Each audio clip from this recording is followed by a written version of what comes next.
పిన్ని నాన్నెక్కడా? ఊరందరి సమస్యలకి తీర్పులు చెప్పే మీ నాన్న తన సమస్యకి తీర్పు ఏమిటో తెలియక బాధపడుతున్నారు బాబు.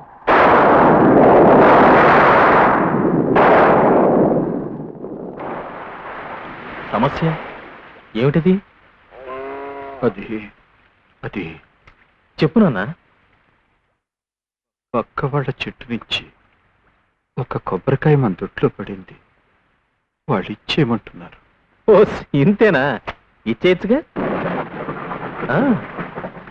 అదే ఎలా ఇవ్వాలా అని. ఎలా ఏంటి నాన్న? అవును, పక్కింటి వాళ్ళ కొబ్బరి చెట్టు చచ్చిపోయి చాలా రోజులైంది కదా. ఆ చెట్టుకాయ వచ్చి మన దొడ్లో ఎప్పుడు పడింది? 25 ఏళ్ల క్రితం. 25 ఏళ్ల క్రితమా? అవును, మన దొడ్లో పడ్డ ఆ కాయవి నువ్వే. ఆ చెట్టు మొన్న నువ్వు తల కొరివి పెట్టిన ఆ తల్లి. ఆ చెట్టుకి హక్కుదారుడు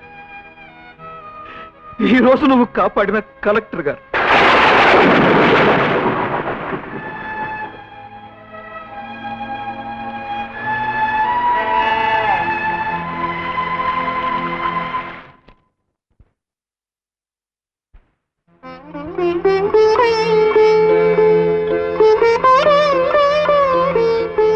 వచ్చేసావు బాబు.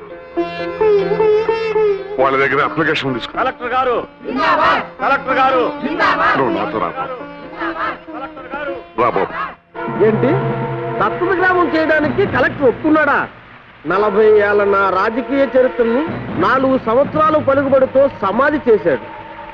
ఉన్న ఒక్క అస్త్రం ఆ కలెక్టర్ అనుకుంటే వాణ్ణి కూడా వాడి వైపే లాక్కున్నాడు. వీళ్ళని ఇలాగే వదిలిస్తే నేను కట్టుకున్న పునాదులే నాకు సమాధులుగా మారుతాయి. రేయ్, కలెక్టర్ కొడుగ్గా ముద్దు కృష్ణ ప్రాణాలతో ఈ ఊర్లో అడుగు పెట్టడానికే వీల్లేదురా. మా ఊరి మీద మీరు చూపిస్తున్న శ్రద్ధకి చాలా థ్యాంక్స్ కలెక్టర్ గారు. నీకు నేను కలెక్టర్ ఏంటి బాబు? నాన్న అని పిలు. కనిపించిన ప్రతి ఆడదాన్ని అమ్మ అని పిలవచ్చండి, కానీ మగాళ్ళందరినీ నాన్న అని పిలవలేం కదండి. ఒక్కరిని పిలవగలం. ఆ ఒక్కడిని నేనే బాబు.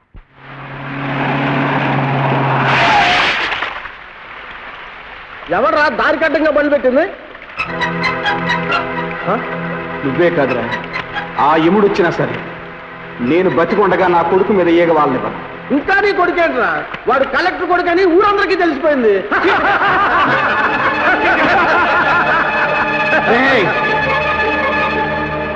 నా రక్తాన్ని పంచుకున్నాడు పుట్టకపోయినా ఆళ్ళలో ఉన్న ప్రతి రక్త బొట్టు నేను పెంచానురా. నేను బతికి ఉన్నంత వరకు ఆడి ఒంట్లోంచి ఒక్క రక్త బొట్టు కూడా నేల మీద పడినవరా.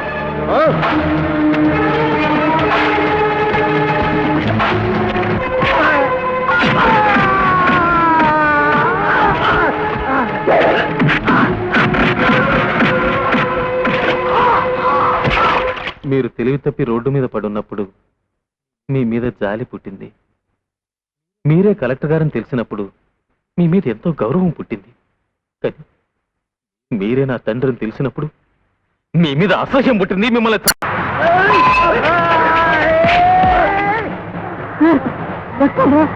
ఇది నీ రక్తమేనా?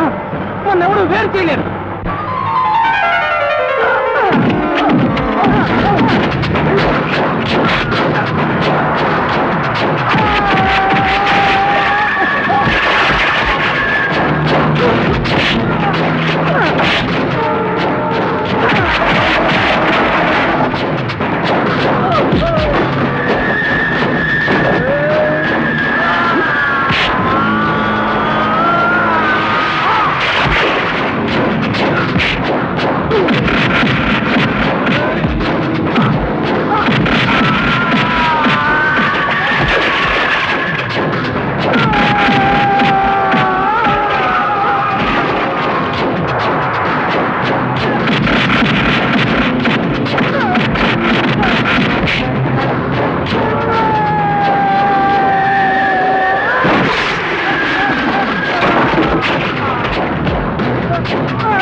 ఇదంతా నేను చేయడానికి కారణం ఓ తండ్రి ఓ కొడుకు.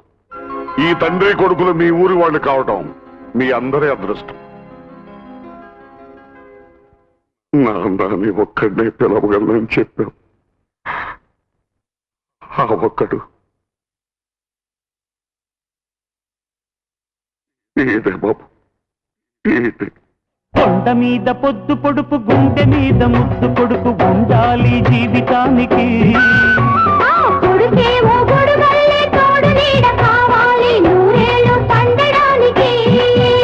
అది అనుబంధమో రుణబంధమో దేవుడికే తెలియాలంట.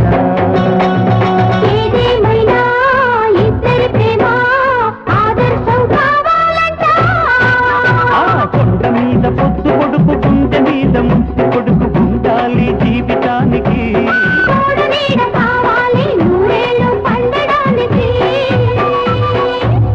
ఇక్కడ భాషలోనే మాట్లాడినా? మాట్లాడొచ్చా? మాట్లాడచ్చు.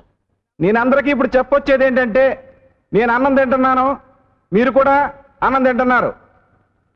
నేను పెసలు పండిస్తున్నాను. ఇదిగో ఆయన గారేమో